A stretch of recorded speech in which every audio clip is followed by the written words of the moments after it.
Hey, what's up, guys? Dee's back here with my non-spoiler review slash reaction to Rogue One, which I saw last night with my sister. My sister's gonna be joining in me later for another video where we sort of go into the full spoilerific review and gush, basically, because man, oh man, we love that movie. No, actually, that's an understatement. Alright. I love The Force Awakens. I love the original trilogy. But what this movie did to me, what it made me feel, is like beyond anything those other movies made me feel. For 1, 2, 3, 4, 5, 6, 7, you name it, this goes beyond all of that. This is now my favorite Star Wars film. Now, a lot of you might be thinking, "Oh, come on, woman! Like, really, with Empire Strikes Back and all that?" Like, I understand. I will explain it a little bit to you later on about why this is my new favorite Star Wars movie. But basically, I'm not gonna. There's a lot of people on YouTube that's already reviewed this movie. They've gone into details about the effects, the visuals, the action, and just going at it element by element, which is good because they there's a lot of people who are far more qualified than I am to review a movie in such a manner. For a lot of people, that's their jobs, and they're required to do that sort of analysis. I'm not gonna do that simply because for me it's much more important to talk about how this movie made me feel. Okay, not that I'm overlooking the pitfalls or the gripes or the minor problems that were there. I mean, no movie is perfect, but I always think that it's much more important for me to just take in and appreciate how a movie makes me feel, first and foremost, the visceral emotional reaction. When I last put a video up, it was my reaction to the last international trailer, and there I said, I hope this movie affects me in a way, in the same way that the last movie that affected me this much, being Pacific Rim. Pacific Rim is a movie full of imperfections, but it didn't change the fact that I walked out of that movie theater feeling like, oh my god, what the F did I just see? It's a summer blockbuster, and it's cool, it's awesome, it's action spectacular, it was robots fighting giant monsters. What else could you want? But also, I was not expecting how emotional I felt about that movie, and how I went home and could not stop talking about it for months. I constructed my own headcanon about it. I just told everybody I knew about it. I just probably annoyed some people to heck about it, but I thought part of it was because I came into it with no expectations. It was just it interested me. I mean, giant robots fighting giant monsters. I'm in. That's it. This one, Rogue One, a Star Wars story, I did come in there with expectations. I did come in there with hope, and oh my god, I really, really want this to be good. In a way, I had more expectations with it than I did with The Force Awakens, because in a way I knew what The Force Awakens had to do. I knew what it needed to be, and that's what it was. It entertained me, it thrilled me, it made me feel, yay, Star Wars is back. But what this one did to me was surprise me, shock me, and emotionally devastate me. And okay, let me tell you why this movie is my favorite Star Wars movie. Okay, I was born a year before Return of the Jedi came out. Obviously, I was too young to have seen any of it in the theater. And and also because English is my second language. I'm Indonesian. When Star Wars, like A New Hope, was first shown to me by my dad when I was a kid, maybe 5, 6, 7. I didn't. I understood very little of what was being said. I mean, there was a span in my childhood, early childhood, maybe before I turned 7, in which we must have seen the original trilogy because I remember certain things about the original trilogy. And what I remember at the time was that A New Hope, Luke, Leia, Han, Ben Kenobi, Darth Vader is an evil badass. They have to destroy the Death Star. They destroy the Death Star. Okay. Empire Strikes Back, what I remember was Imperial walkers are scary. Darth Vader is even more badass this time around. Luke gets his hand cut off, and Han gets frozen in carbonite. That's what I remember. Return of the Jedi, what did I remember? Jabba, Ewoks, second Death Star being like half constructed, and then they destroy it. That's what I remember. Just really, really basic beats because I was a child, and also because I didn't understand the language that well. Now, fast forward to 1994, and I was 12. My dad gave me a copy of the video game Rebel Assault on LucasArts game Rebel Assault, which, in the great pantheon of LucasArts Star Wars games, was a piece of crap, probably. It was an on rails arcade shooter, but it's like the first game I ever had on a CD-ROM. I was the first time I had a PC. I had an OG Thrustmaster joystick, and I played that game until that damn joystick broke. And I'm like, this is cool. Hey, it's based on Star Wars. I bet we still have that movie on VHS somewhere, and I dug it up.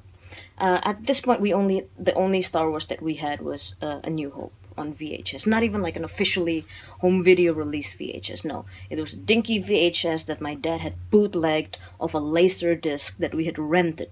Okay, and he had a little space left at the end of the movie, and what did he choose to fill it with? The greatest hits of ABBA. So for me, A New Hope is forever associated with the greatest hits of ABBA. Think on that for a bit, okay?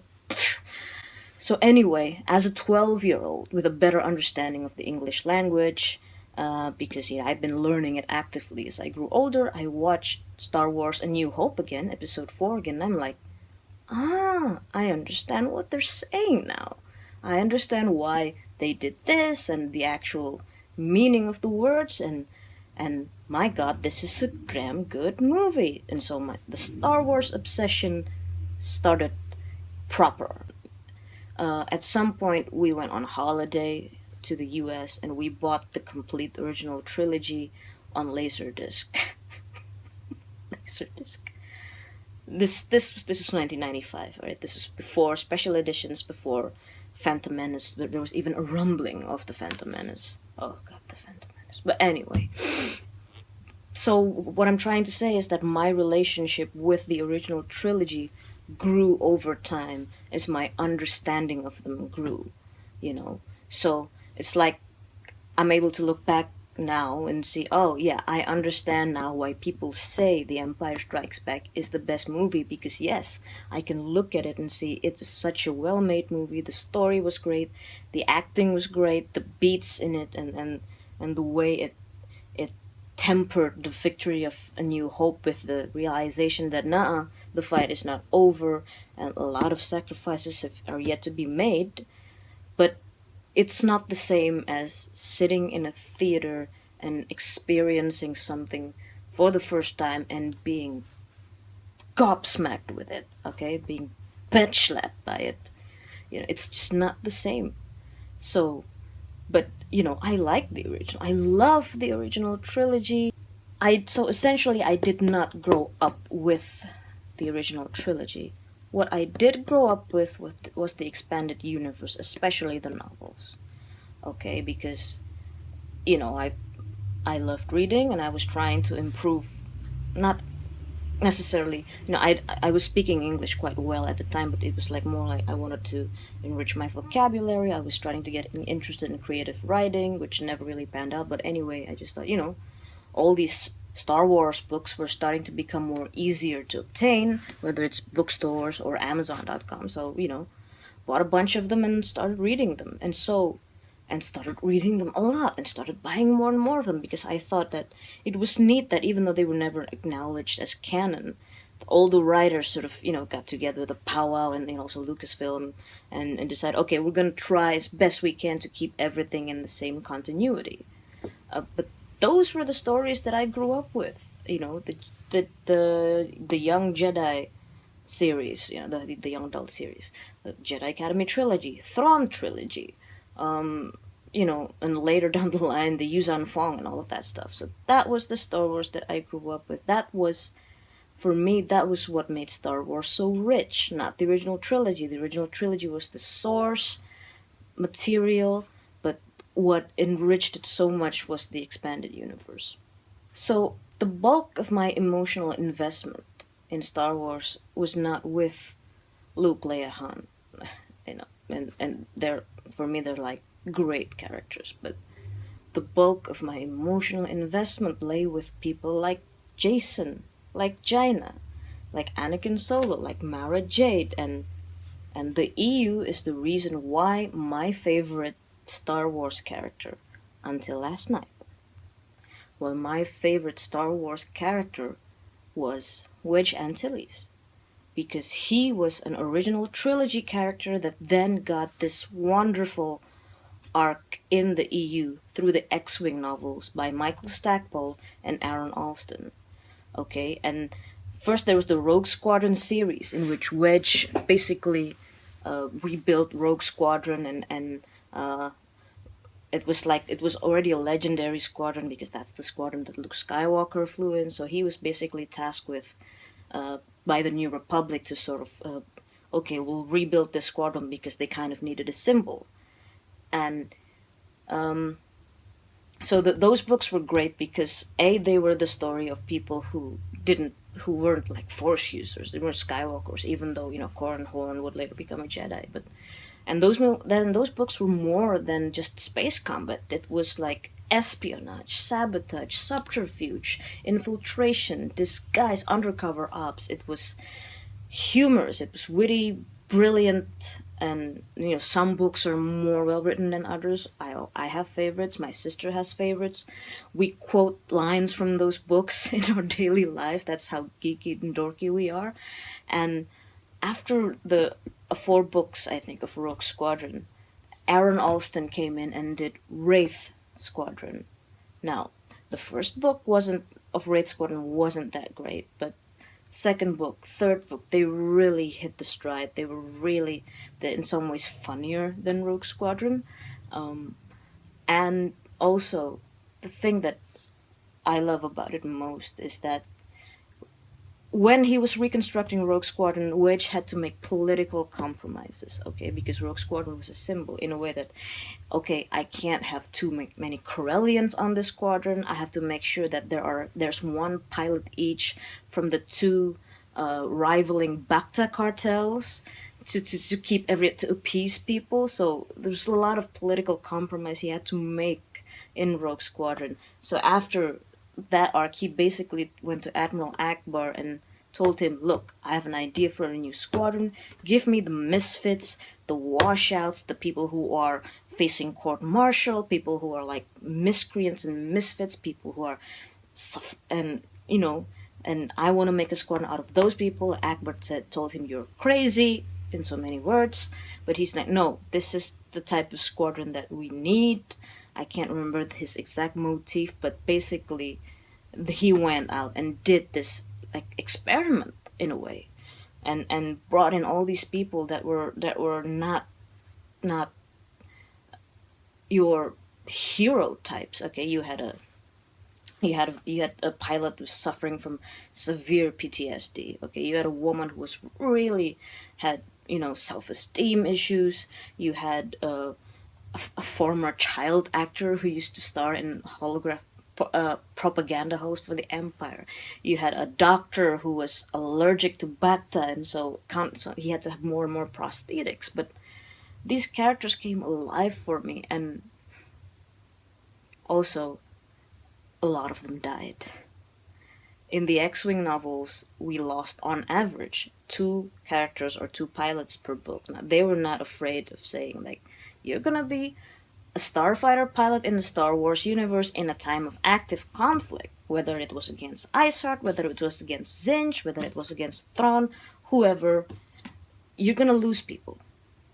You're gonna lose people. And there's a moment in the Wraith Squadron series when Wedge turned to Jansen and said, like, after they lost some people. And Jansen, who in the books were written as this really carefree, humorous, happy-go-lucky guy, turned to Wedge and said, "Well, what did you expect?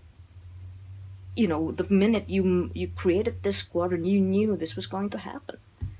And that, you know, I know this is getting really long, but basically coming back to Rogue One, I felt like this is the Wraith Squadron movie I never got.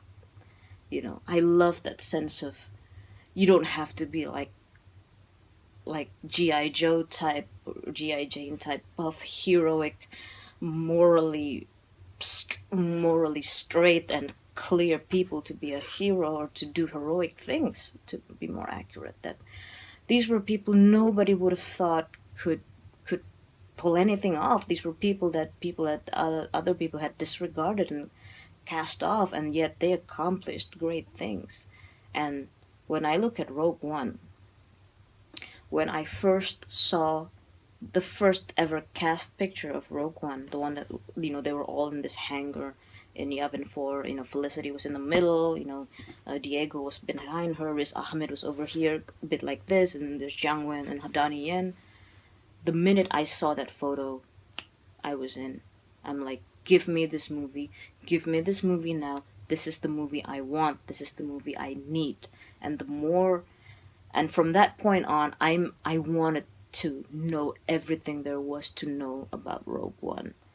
I wanted to learn all these characters' names. I wanted to buy all the Funko Pops, which I did. I wanted to know all the back history. Basically, I was metaphorically balls deep in the hype machine until that last international trailer. And then I pulled back because I didn't want to get spoiled for nothing, alright? Didn't watch any of the quarter bajillion TV spots, didn't want to know anymore. But up to that point, I wanted to know more about all of them because I already loved them. I already loved them. I already felt connected to them. I can't speak for anyone else because obviously I went into this movie already invested in the characters. I already knew who they were. I already have their names memorized. I already know a little bit of what little backstory was provided. I already knew. So of course I didn't experience the problems that some people had of keeping track of who these people were and what's their deal. But I would also say that I don't think you necessarily need to know everything about these people. It was important to know the backstory of Jin, of course, because that's sort of the thing that drives the plot forward. But I didn't need to know like why Baze and Chirrut are such buddies. Uh, bec- I because it's all on. All you had to do was look at them. Just look at how Donnie Yen and Jiang Wen performed those characters, and you bought into that relationship immediately. Immediately, like you knew that these were people that are so connected and devoted to each other. And as for backstory and how they got that way, you know what? Let fandom take care of that. Because they will. You know? All you need to know is that they came together, or the universe, the force, or fate, or whatever, pushed them together, and collectively they decided to act. And even though you don't know where they came from, or what their specific issues were, or what happened to them that led them to this point, what's the most important thing that they did was at that moment and the role they played in getting those Death Star plans into the rebellion's hands. And it's their whole lives have been crystallized in that span of time where they did the most significant thing they would ever do in their lives, and that's what stays with us about them. Ultimately, what they do in this movie is the most important thing, and my God, what they did was immeasurably important in the context of the Star Wars universe. And you thought you knew that going in, right? This is the people who stole the Death Star plan. So obviously what they did was important, but just how important and how the weight of it was given to you by this movie is incredible. It was really like I did not expect that. I did not expect this movie to affect me so much. I hoped that it would, but I didn't know to what extent it would actually do it. And dear Lord, I'm so grateful that it did. It did it in a very painful, devastating, soul crushing way. But I'm so glad that it did. I'm so glad that it went there because it needed to go there.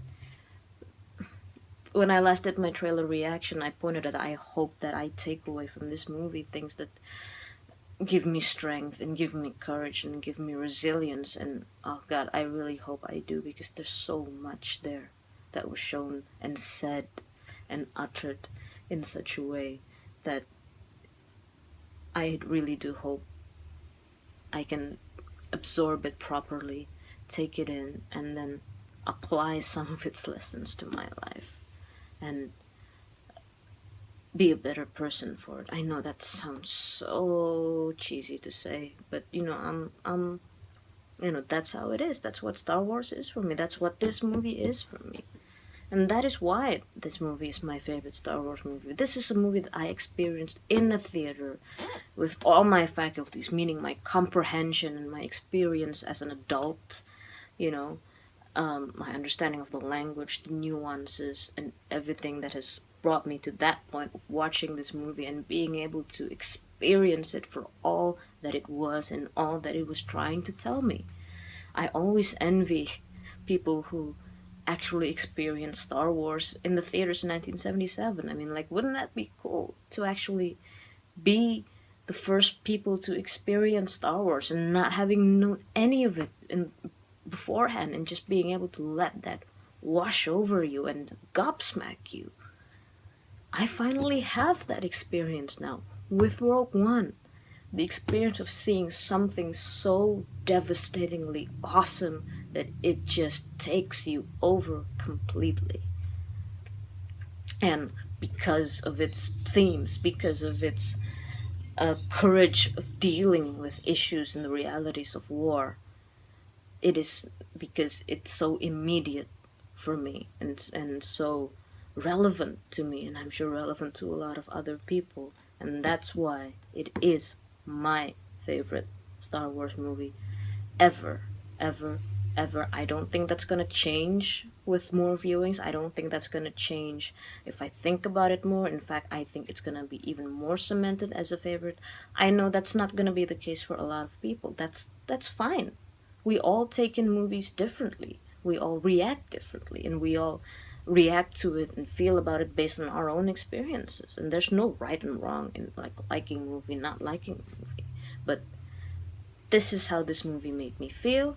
This is its impact on my life, on my feelings, on the Star Wars universe as a whole, also driven by my growing up with the EU and especially with the Rogues and Wraith Squadron. I felt like this was the movie that I had been wanting so long to see in the Star Wars universe, in any universe, mind you. And it was everything I hoped it would be, and so much more. On that note, sometime maybe in the next week, my sister and I are gonna get together and do another video of we're gonna talk in depth. We're gonna talk about the spoilers. We're gonna talk about how this movie made us feel. We're gonna talk about our experiences seeing it. I'm sure it'll be fun. She basically last night after we got out of the theater and after I stopped crying, she basically told me, "You're gonna do a YouTube reaction? I want in." And by the way, my hand still hurts. Thank you very much. But yeah, Rogue One, a Star Wars story. My favorite Star Wars film ever, one of my favorite movies ever, and definitely the most emotionally affecting movie going experience of my entire life. Stick around for the spoiler discussion with my sister coming up, and may the Force be with you, and may you be one with the Force.